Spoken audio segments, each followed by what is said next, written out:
From the cat to the man. So, you came home again, and you saw what I left, or didn't leave, or knocked off, or moved by 3.2 centimeters. And now you're sitting there blinking at the wall, wondering what this one was about. Let me help. Probably nothing, probably everything. But we both know you're not asking for facts. You're asking for meaning, you poor thing. You're sitting in your chair like a man who's seen a ghost. Not the scary kind, the kind that rearranges your furniture by just enough to make you doubt your own eyes. And that's me, isn't it? Your little ghost. Your entropy in a fursuit, your purring philosopher, your four-pawed discontinuity event. Let's get one thing straight, I didn't do it to you. I didn't do it for you. I did it. And then you made it about you, as usual. You want to know what it meant that your sock was in the refrigerator? Nothing. Everything. What I do has layers. Some of them aren't even visible in your part of the spectrum. You think I'm being difficult. I think I'm being honest. You think I'm acting out. I think I'm acting in. Let's pause. Let me remind you of something. You leave this place for most of the day. You say you go to work. I say you disappear into the gray. Do you think I don't notice the changes in your gait when you return? Do you think I haven't mapped the weight of your footsteps from the front door to the kitchen tile? Buddy, I am always here. You live with a creature who notices the difference between Tuesday breath and Thursday breath. I can smell your mood before your hand hits the doorknob. Sometimes I wait by the window. Sometimes I don't. I'm not obligated to greet you like a golden retriever with codependency issues, but I do watch, and what I see is wearing.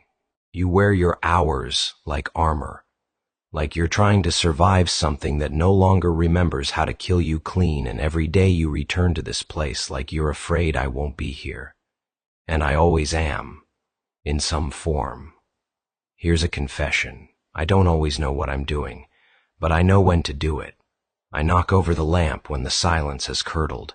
I mule at the door when your mind is about to eat itself. I break the pattern because you're drowning in it. You think I'm trying to drive you mad. No, I'm trying to make sure you're still here.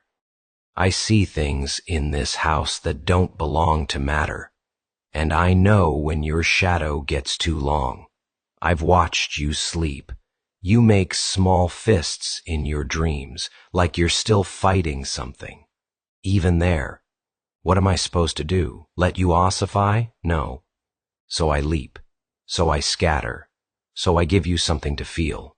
I've heard you on the phone, that clipped voice you use when you say, "Yeah, no, it's fine, I'm good. Man, you're not good, you're well trained."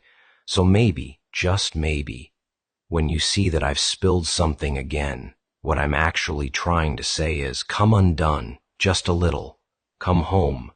It's not all cryptic. Sometimes I just want the sunbeam to be where I want it. Sometimes I bat at the glass because the bird outside is laughing at me. Sometimes I flip over the rug because it feels wrong. That's not madness. That's aesthetics. But I admit, there's more to it. There are days when the world feels tilted, and I need you to see that. So I tilt it further. You interpret it as mess. But it's really just a message. And the message is, you're not alone in the absurd. Let me ask you something. Have you noticed how the light changes in this house depending on your mood? I have. It bends different when you're defeated. It sharpens when you're resigned. It gets real quiet when you give up. So I interrupt it. I insert friction. I don't do this because I dislike you. I do this because you matter, which is something you forget more often than you admit. Don't get me wrong. I'm not here to fix you. I'm not your emotional support animal. I'm your mirror, a trickster mirror, one that purrs when you get close and scratches when you get smug. You once asked me, out loud no less, what are you even doing with your life? You really want to know? I am watching the seasons breathe through the air vents. I am keeping track of the phantom that lives behind the dryer. I am listening to the distant sound of your thoughts and adjusting my nap position accordingly. I am dreaming for both of us. I am making this house a living question. and I am watching over the corner of the hallway where grief tends to pool. You don't even see it, but I do. You call it quantum nonsense. You say I never collapse the waveform. You say I exist in the maybe. Well, have you considered that maybe you do too? You want sharp edges. But life is fuzzier than you're comfortable admitting. And I am that fuzz, literal and metaphysical. Listen, I'll keep making the messes. You'll keep cleaning them up. It's not punishment, it's practice. And one day you'll see I wasn't a problem, I was a pulse. A reminder that something here still disobeys gravity. So, that's it for now.